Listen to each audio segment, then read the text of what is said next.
Bem, essa semana faliram duas instituições financeiras, que é a BRK Financeira e a Portocred. E aí, nesse vídeo eu vou falar como isso vai afetar os seus investimentos. Bem, primeiramente, se vocês estão usando o Nubank ou no Invest para investir, não tem problema, porque esses bancos não estavam listados lá em nenhum CDB, não tinha nenhum que eu me lembre. Mas tem algumas outras corretoras que podem ter listado eles e tinha até que rendimentos bons. Falavam que era 50% a mais do que outros lugares, tinha até 170% do CDI, então poderia chamar atenção e, dependendo do caso, nem foi um mau negócio ter investido nisso aí. Bem, então vamos para a notícia. O que aconteceu com esses dois bancos?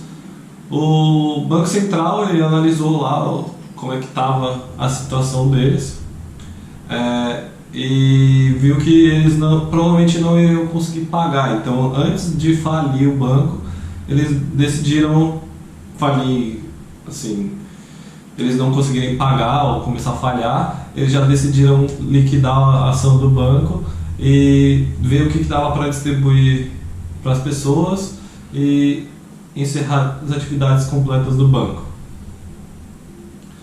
E o Banco Central ele se baseou em algumas coisas, mas eu vou falar de alguns índices aqui que inclusive servem como análise fundamentalista para bancos. Então, se você quiser comprar ações de bancos, você pode se basear nessa análise para começar, claro, não é uma análise total, mas eu vou falar aqui do índice de Basileia e o índice de imobilização. O índice de Basileia, primeiro, é assim: quando você vai lá pegar um empréstimo do banco ou passar um cartão de crédito, ele está te dando um crédito e normalmente, tipo assim, ó, eu peguei lá R$100, eu vou passar um cartão de crédito. Normalmente esse dinheiro não é todo do banco. Provavelmente alguém emprestou com CDB, alguma coisa assim, e o banco mesmo ele tem uma porcentagem. Então, se o índice de Basileia é, por exemplo, 20%, ele emprestou R$100 e 20 era do banco mesmo e 80 era de outras pessoas. Daí esse índice que eles vão analisando quanto que tá, para ver se o banco vai conseguir pagar todo mundo, porque lógico que tem aquela história que se todo mundo for sacar ao mesmo tempo não consegue, mas pelo menos existe esse índice aí que o Banco Central aceita até 11%, que ele considera seguro, que ele considera que até 11% das pessoas vão sacar o dinheiro no banco, então eles ainda teriam esse dinheiro e não teria problema, né? Mas começou a baixar mais de 11%, já começa a ficar perigoso. E o outro índice é o índice de imobilização, que é quanto que o banco consegue realmente pagar imediatamente. Por exemplo, se o banco tem imóveis, veículos, pode ser o próprio prédio do banco, ou então, tipo, ele fez um financiamento imóvel, não sei se você sabe, mas fica no nome do banco até a pessoa terminar de pagar. Então, aquilo conta como patrimônio do banco, ele pode usar para dar crédito. Então, o Banco Central ele pede pelo menos 50%. Se começar a passar, daí indica que o banco não vai conseguir pagar as pessoas se precisar. Então, se o banco tiver muitos financiamentos imobiliários, de automóveis, ou sei lá, ele realmente tem essas coisas, então ele talvez não consiga pagar tão rapidamente. Daí o Banco Central foi analisar.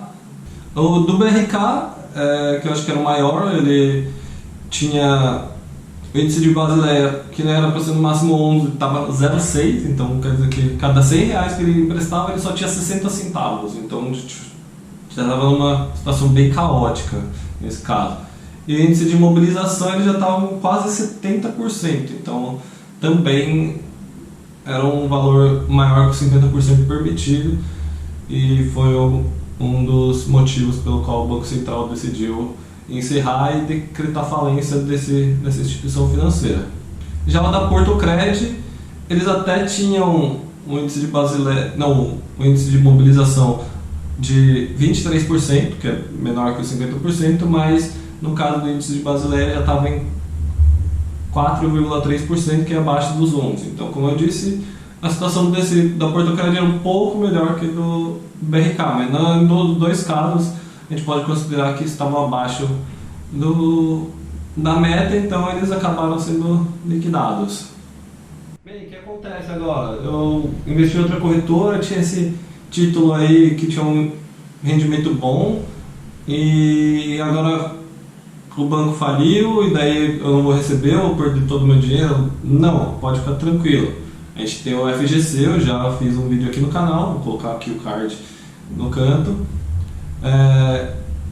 Lógico, vai ter dor de cabeça, mas se você investiu até o limite lá de 250 mil, na verdade é bom até investir um pouquinho menos, porque conforme for passando o tempo ele vai rendendo, então no vencimento ele não pode passar de 250 mil.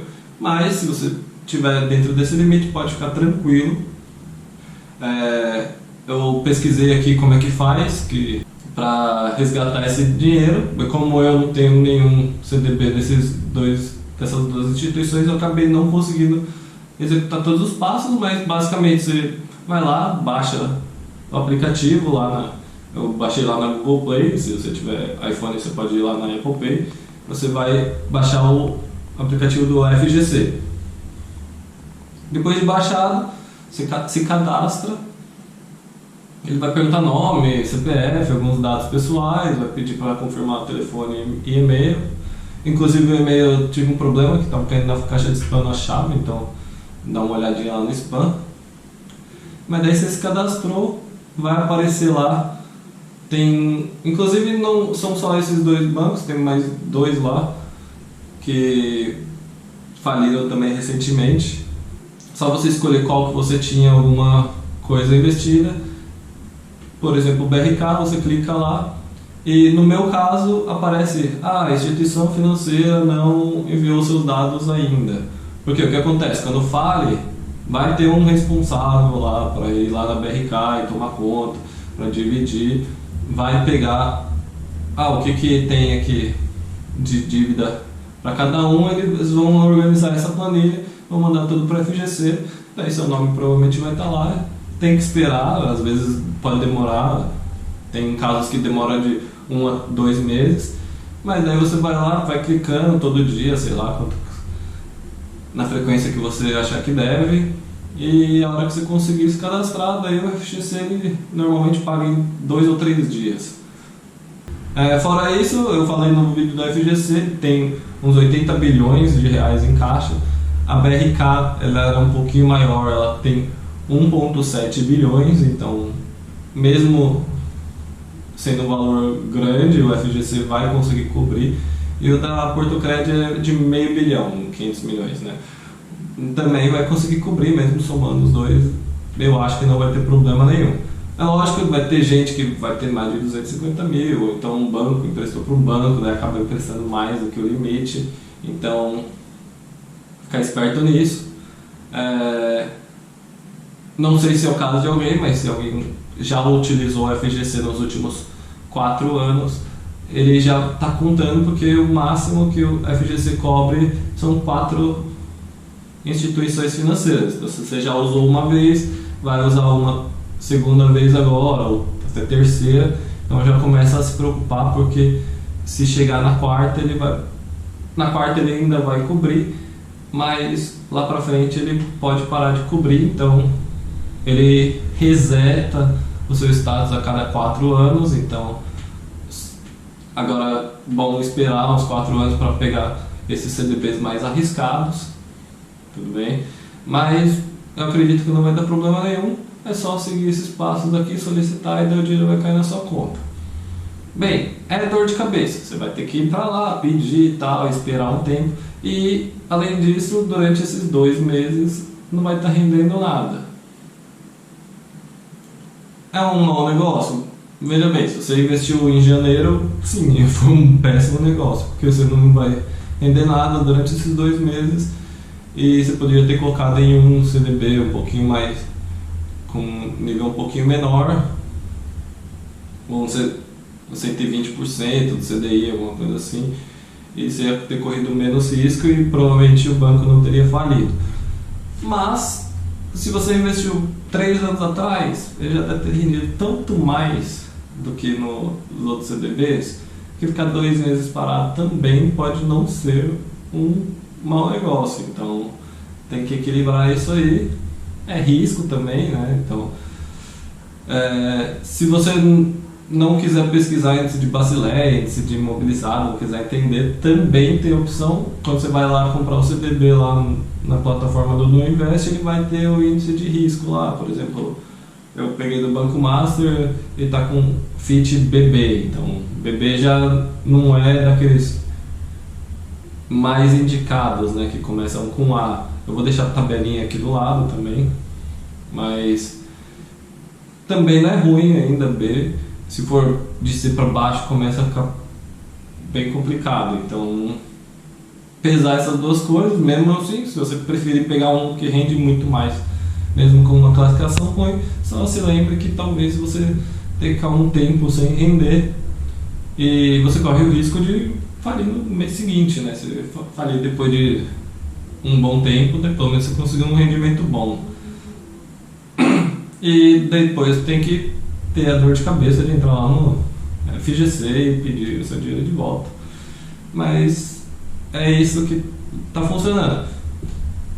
Eu acredito que não vai dar problema novamente, mas se der problema eu faço outro vídeo, eu venho aqui e explico o que está acontecendo. Mas é isso, quem tiver envolvido vai dando essa pesquisada. E é isso aí, gente. Se vocês curtiram essa dica, deixa aquele like e segue o canal que eu vou continuar explicando outras coisas aqui importantes para o investidor, principalmente como investir, quais as opções e como que elas funcionam. Então não esquece de seguir, ativar o sininho. Valeu!